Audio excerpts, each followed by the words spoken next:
Selamat petang, saudara. Dunia dalam sepekan kembali menjumpai Anda dengan beragam informasi dari mancanegara yang terjadi selama sepekan. Di antaranya, pemerintah Inggris telah mengeluarkan izin pakai darurat untuk vaksin COVID-19 produksi Pfizer dan BioNTech, serta kebakaran hutan dan juga lahan di Amerika Serikat yang terus meluas. Bersama saya, Stephanie Ginting, inilah Dunia dalam sepekan selengkapnya di Kompas TV, independen, terpercaya. Kita awali dunia dalam sepekan dari Mesir. Saudara, sebuah gedung apartemen tua di Alexandria, Mesir, ambruk. Sedikitnya 6 orang ditemukan tewas. Akhirnya telah diperintahkan untuk dihancurkan, tetapi perintah itu diabaikan. Parkir di depannya, saudara. Alat berat juga turut dikerahkan untuk membantu proses miskin dan daerah pedesaan di Mesir. Banyak pengembang yang mencari keuntungan lebih besar dan seringkali melanggar izin perancangan dalam pembuatan pembangunan gedung. Atas kondisi ini, pemerintah Mesir baru-baru ini melancarkan tindakan keras terhadap konstruksi ilegal di seluruh negeri dengan memenjarakan pelanggar dan merobohkan bangunan.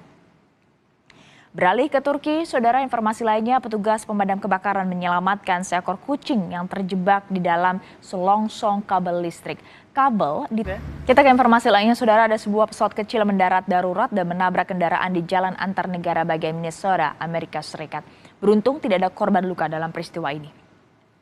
Yang juga menjadi sorotan di Amerika Serikat, saudara, melonjaknya kasus COVID-19 membuat pemerintah setempat akan menerbitkan aturan baru untuk mengantisipasi penyebaran virus corona semakin meluas. Gubernur California bahkan menyebut akan mengeluarkan aturan tetap berada di rumah hingga selama 1 hingga 2 hari. Saudara, produsen vaksin COVID-19 Pfizer dan BioNTech menyatakan pemerintah Inggris telah mengeluarkan izin pakai darurat untuk vaksin mereka. Kami akan kembali usai jeda dengan sejumlah informasi lainnya, salah satu yang terkait dengan terjangan angin kencang yang menyebabkan kebakaran hutan di California, Amerika Serikat yang meluas. Masih di dunia dalam sepekan, saudara, angin kencang menyebabkan api tak terkendali menyebar ke area dekat permukiman di Silverado Canyon, California dan memaksa penduduk untuk mengungsi. Sementara itu, kebakaran hutan yang terjadi selama beberapa pekan di Australia telah menghancurkan sejumlah kawasan termasuk sebuah pulau yang menjadi warisan dunia. Informasi lainnya, saudara, helikopter milik pemerintah Afghanistan menewaskan 2 anak dan melukai sedikitnya 2 orang dalam sebuah serangan ke sebuah desa di Provinsi Ghazni Timur. Serangan ini terjadi ketika pemerintah Afghanistan dan Taliban membuka dialog.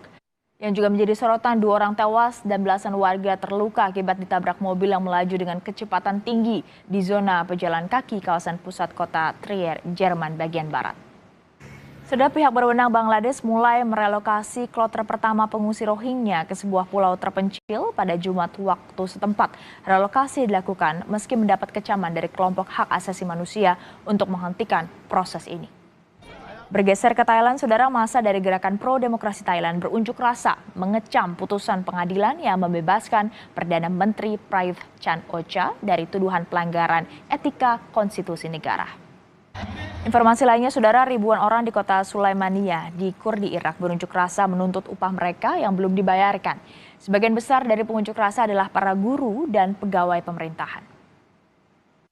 Beragam informasi dari mancanegara lainnya telah kami rangkum dalam Kilas Dunia. Setelah dilarang terbang akibat kecelakaan di sejumlah negara, pesawat Boeing 737 MAX kembali Stephanie Ginting masih bersama Anda di Dunia dalam sepekan. Saudara, penyelidikan kematian legenda sepak bola Argentina Maradona terus berlanjut. Polisi menggeledah rumah dan kantor psikiater yang menangani Maradona. Saudara, setelah dilarang terbang akibat kecelakaan di sejumlah negara, pesawat Boeing 737 MAX kembali mengudara. Maskapai American Airlines pun mengundang wartawan untuk mengikuti penerbangan pertamanya sebelum secara resmi mengangkut penumpang. Sudah, informasi tadi menjadi penutup di Dunia dalam sepekan edisi kali ini. Terima kasih sudah menonton. Jangan lupa terus patuhi protokol kesehatan. Saya Stephanie Ginting berterima kasih. Sampai jumpa.